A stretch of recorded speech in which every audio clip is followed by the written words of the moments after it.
Through the ages, man has sought to distinguish his castle, his clan, or his country by means of a crest, generally a flag, claimed to the world his ideals, a symbol of his patriotism. The flag of the United States in mine is symbolic of a living country and a government of, by, and for the people. The history of our still young and growing nation is written in every star and fold of our great flag. The great blessing of our birthright is that in this troubled world, there is still a bright spot where borders never change, where peace reigns supreme. The United States of America has become a nation second to none in wealth and influence, in greatness and in power.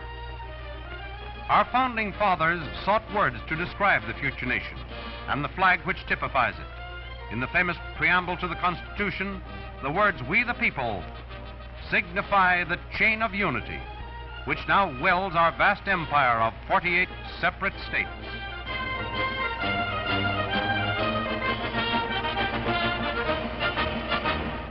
King James VI united these two early English flags, the Cross of St. Andrew, Cross of St. George, into one emblem. This new flag became the famous Union Jack, or King's colors, onto which were made the first settlements in the New World during the reign of James VI. There were many other forerunners of the Stars and Stripes. First, the Union Jack, or King's colors. Then the Meteor. The Taunton flag was the meteor flag bearing the word liberty. The Bedford flag used at Concord on April 19, 1775. This is the Moultrie flag, a crescent in a blue field bearing the word liberty. The Bunker Hill flag, one of the Pine Tree flags. The Pine Tree flag used by the Continental Navy. The famous Rattlesnake flag with the warning, "Don't tread on me." The Rhode Island flag, the earliest use of 13 stars in a blue field. And the Cambridge or Grand Union flag. The alternate stripes indicated a dissension from the King's rule. But the Union Jack also indicated a feeling of loyalty to the mother country. A definite break had not yet been made. When General Washington heard that the Declaration of Independence had been signed, he ordered the Grand Union flag flown for this occasion. Congress adopts the Stars and Stripes.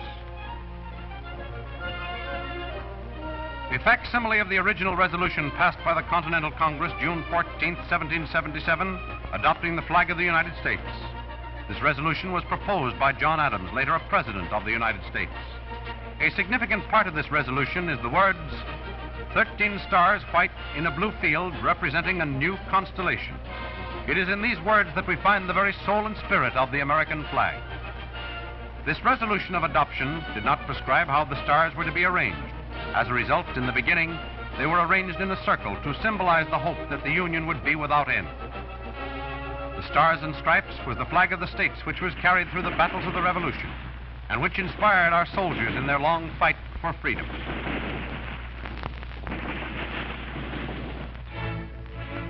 The surrender of Cornwallis at Yorktown, this marked the beginning of the United States as a free nation. The Stars and Stripes had won its first significant victory. It could now take its place among the flags of the world. In 1791 and 92, Vermont and Kentucky were admitted to the Union. The representatives of these two states wanted recognition in the flag.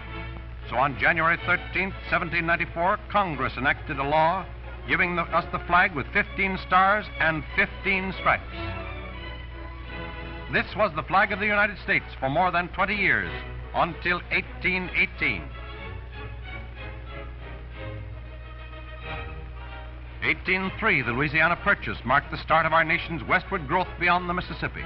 Nearly 1 million square miles purchased from France for $15 million, or 4 cents an acre. This territory later added 13 stars to the flag. 1818, the Union had increased to 20 states. Ohio, Indiana, Tennessee, Mississippi, and Louisiana were given recognition in an act passed by Congress. This act returned the number of stripes to the original 13 and decreed that thereafter a star should be added to the blue field for each new state admitted. The essence of the act was every star a state, every state a star.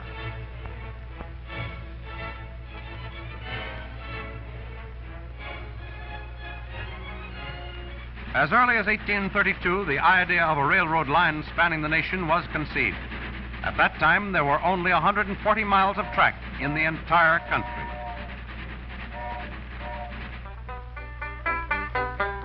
Building westward. 1849, the discovery of gold in California. This exciting news spread rapidly and soon started vast caravans of pioneers westward of wealth and adventure. These were truly the empire builders. Susanna, don't you cry. Oh, Susanna, oh, Joanna, with the banjo on my knee.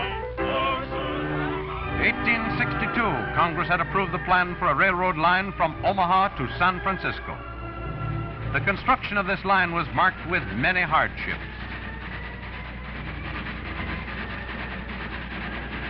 The Indians quickly realized that the railroad was a pathway by which land-hungry settlers would soon be arriving. It would end their happy hunting ground. They attacked the construction crews at various points along the line.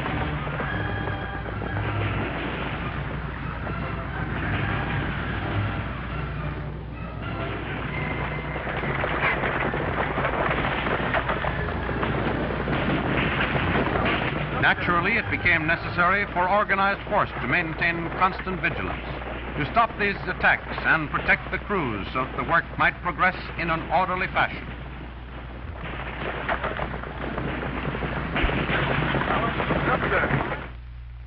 At long last, these empire builders had made it possible to cross the country by rail. The continent was linked from coast to coast. The westward sweep of empire carried with it a wave of new states, more stars for the flag. By 1912, our nation consisted of 46 states. Then, Arizona and New Mexico added their 2 stars to give us our present 48 states.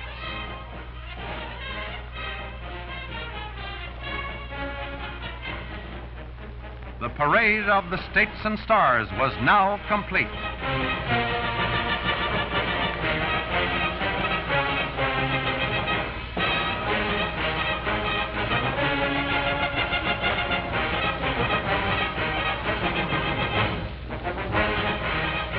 On May 30th, 1916, President Wilson established June 14th of each year as Flag Day, the culmination of more than a quarter of a century of effort to engender interest in the observance of Flag Day.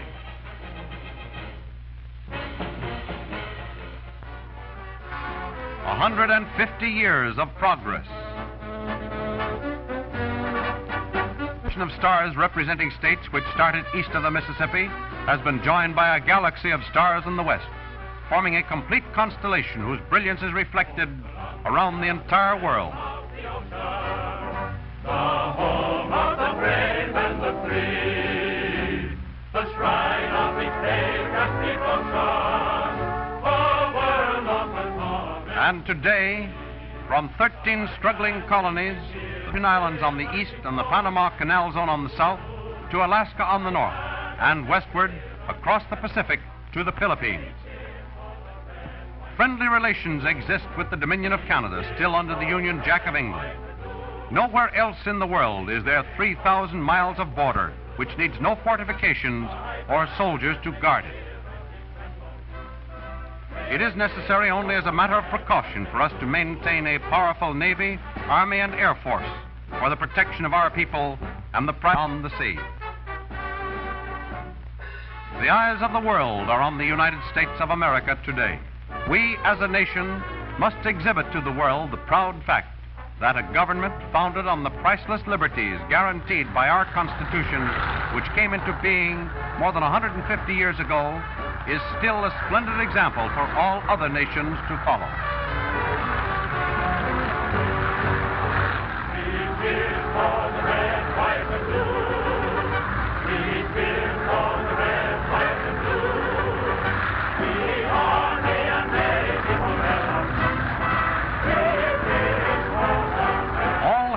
Flag of the United States of America.